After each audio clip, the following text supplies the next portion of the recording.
Welcome to this explainer. Okay, imagine trying to build a solid brick wall, but, well, you don't have any bricks. Pretty impossible, right? Honestly, that is exactly what it feels like when you try to build clear, understandable English sentences without the right structural foundation. The whole thing just kind of falls apart.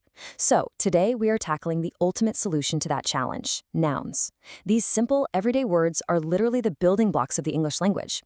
Getting a firm handle on them is absolutely crucial, and it's your very first step to communicating with total confidence. Let's get right into it.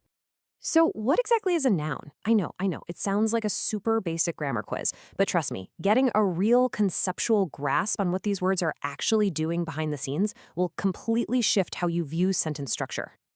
Section 1. What is a noun? Okay, the big takeaway here is that nouns are simply naming words. They literally ground our language in reality. Think about it. Whenever you want to talk about absolutely anything in the universe, you've got to have a name for it. A noun gives you that label, whether we're talking about a person, a place, a physical thing, or even some abstract idea. Without these naming words, we'd pretty much just be pointing at stuff and grunting, and nobody wants that. You know, you can actually take these four main domains and instantly link them together to build a little story.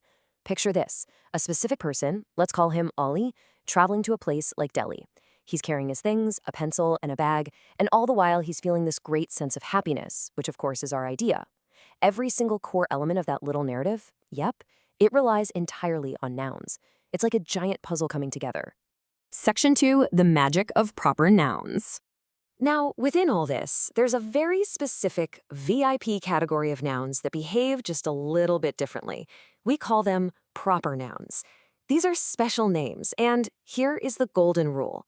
They always, without exception, begin with a capital letter. We're talking about words like India, Monday, or Sarah. They demand those capital letters because they aren't just any old country or day or person. They are totally specific. Proper nouns basically wear that capital letter like a tiny crown, just so you can spot them instantly in a sentence. Moving right along to section 3, countable vs. uncountable. So when we look at how these words actually behave physically, things get really interesting. There's a super vivid contrast between dropping separate units versus, say, pouring a substance. Think about picking up an apple and putting it on a table.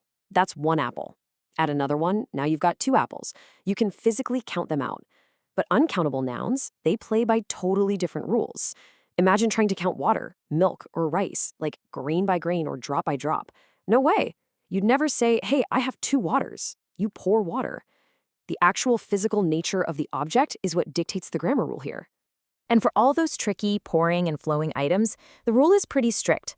Uncountable nouns cannot usually be counted as separate units. We just can't easily chop up things like air or water into individual standalone pieces. I mean, you can't just slap an S on the end of air to make it plural, right? That's because in Grammarland, it's treated as one continuous, immeasurable concept. On the flip side, when we actually can isolate a single item, our focus shifts to the number one. But here's the thing. When we're dealing with a singular countable noun, like exactly one apple or exactly one book, we don't always have to literally use the number one. Instead, we use those handy little words a or an. If you say a book, boom, you instantly signal to your listener that you're talking about a single, distinct, countable unit.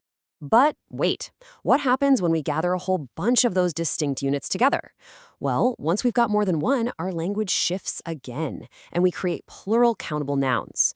We do this by using numbers, like saying 5 chairs, or by throwing in grouping words like some to really clearly show plurality.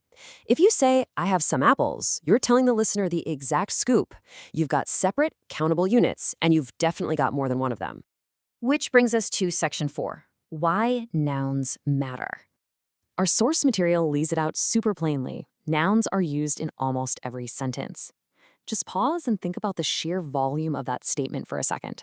Since they pop up in practically every single sentence you will ever speak, these naming words are the absolute foundation for expressing yourself clearly. If you grab the wrong noun, or say you try to use an uncountable noun like a countable one, your whole message instantly gets blurry. But knowing this gives us a really simple pathway to fluency. Step 1, learn the noun types, which, hey, we literally just did together. Step 2 is taking that knowledge and using it to construct much better, much more structurally sound sentences. And that ultimately leads us right to step 3, reading, writing, and speaking English clearly. Mastering these basic building blocks directly empowers you to get your ideas out into the world with total confidence. Okay, to wrap up this explainer, I want to throw a little challenge your way and put your new grammar skills to the test right now. Look around the room you're sitting in. Honestly, just look around. How many uncountable nouns are surrounding you at this exact moment? Maybe it's the light streaming in from the window, the air you're breathing, or just the space around your desk.